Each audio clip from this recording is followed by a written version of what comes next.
누가 이들을 이어서 10년 후에 이 스크린과 이 안방극장의 이 주연급으로 확실히 네네. 자리매김할 수 있을지 참 궁금합니다.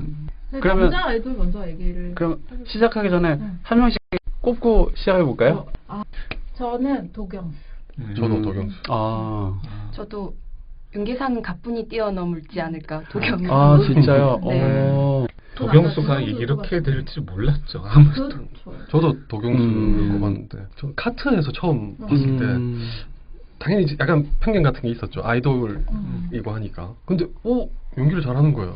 그리고 캐릭터도 괜찮았고. 그래서 내가 생각했던 것처럼 다른 이유로 캐스팅한 게 아니구나. 하는 이제 뭐 흥행을 의식한다든가 네, 뭐 네. 이런 쪽으로 좀 의심을 했었는데 그때 연기를 보고 가능성이 있는 배우라는 생각을 했었어요. 도경수의 데뷔작 괜찮아 사랑이야. 네네.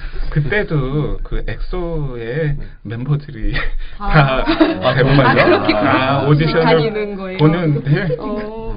엑소에 워낙 밀란 멤버들이 많다 보니까 음. 이렇게 제작진도 처음에 이렇게 얘기 나누기 전까지는 큰 기대를 안 해보다 얘기를 해보고 연기를 시켜보니까 제일 그냥 반짝반짝 빛났다고 하더라고요. 그러니까 정말 그 역할에 찰떡이었던 것 같고, 저 이제 도경수랑 한 2번 정도 인터뷰를 해봤을 때 네. 본인도 아마 보신 분들은 아시겠지만 그 마지막 장면에서 그 신발을 이렇게 조인성이 신겨주면서 이제 떠나보내고 막 맨발로 막 그 장면에서 정말 엉엉 울었었는데 여전히 그 장면을 되게 꼽고 좋아한다고 하더라고요. 본인이 인터뷰 때도 그 아까 카트 얘기하셨지만 실제로는 그렇게 감정 표현을 막 하는 네, 스타일이 아니에요. 네, 네. 그 뭐 부모님한테까지도 심지어 뭐 이렇게 뭐 이래서 저래서 이렇게 좀 크게 좀 그런 걸 잘 못하는 사람인데 네. 그래서 카트 때 막 소리 지르는 장면 있잖아요. 살리면서 그래서 그때 처음으로 뭔가 그런 해방감 같은 걸 느껴봤다고 하더라고요. 저도 도경수 씨한테 사과할 일이 좀 있는데 왜요? 엑소가 데뷔가 2012년 봄이잖아요.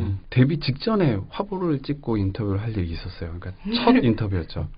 근데 저는 이 친구들이 누군지도 몰랐고 저 이름 외우는 것도 되게 힘들었어요. 인터뷰를 해야 되는데 근데 이제 인터뷰를 막 이런 골방에서 하는데 수호, 뭐 세훈, 찬열 막 다 알겠고 이제 찬열이구나 막 이랬는데 정말 옛날 옛적 이야기네요. 네, 벌써 지금으로부터 7년 전이잖아요. 근데 인터뷰를 1시간 동안 했는데 정말 이 도경수 씨 같은 경우는 말을 한 2마디 정도 한 거예요. 그래서 비중이 좀 골고루 돼야 되니까 그래서 이렇게 좀 말을 좀 걸었거든요. 그러다가 이제 도경수 씨한테 제가 아마 이 아이돌 활동하면서 또 다른 거 하고 싶은 게 뭐가 있어요? 그랬더니 되게 소심하게 조용하게 연기하고 싶어요. 뭐 이런 거예요.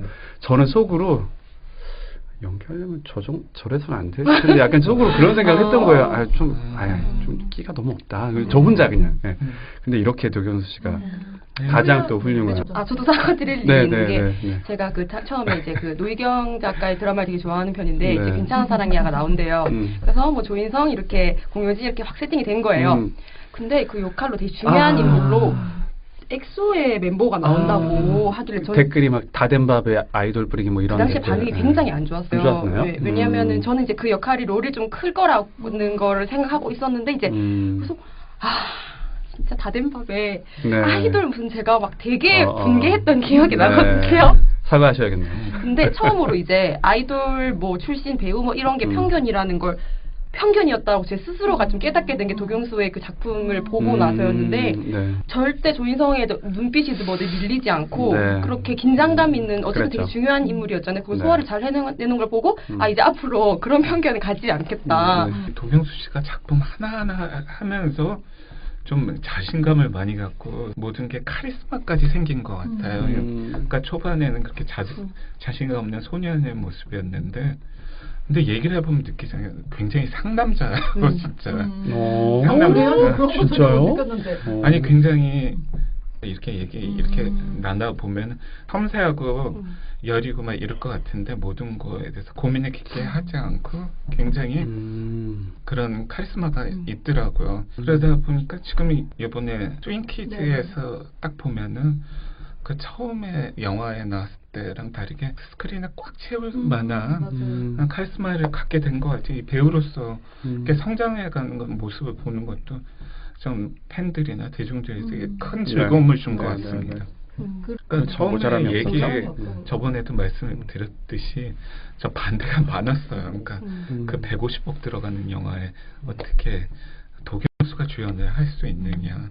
그래서 어느 투자사에서는 노해가지고 이 투자사에 바꿔서 가면까지 강영철 감독이 고집했는데 영화를 보면 왜 그랬는지는 알 수 있었지 않나 생각이 듭니다. 스윙키즈는 도경수가 네. 끌고 갔다고 생각합니다. 맞습니다. 네. 네. 맞습니다. 꿈과 함께도 있잖아요. 그렇죠. 근데 네. 형이 되게 좋았어요. 거기서 조정석 씨하고 둘이 케미가 너무 아, 귀엽고 너무 재밌었던 것 좋았죠. 같아요. 청룡 나무 신인 나무상을 나무상. 상으로 받았고. 네. 맞습니다. 네. 그래서 저희 하이컷에서 연기 재현 컨텐츠를 찍었었죠.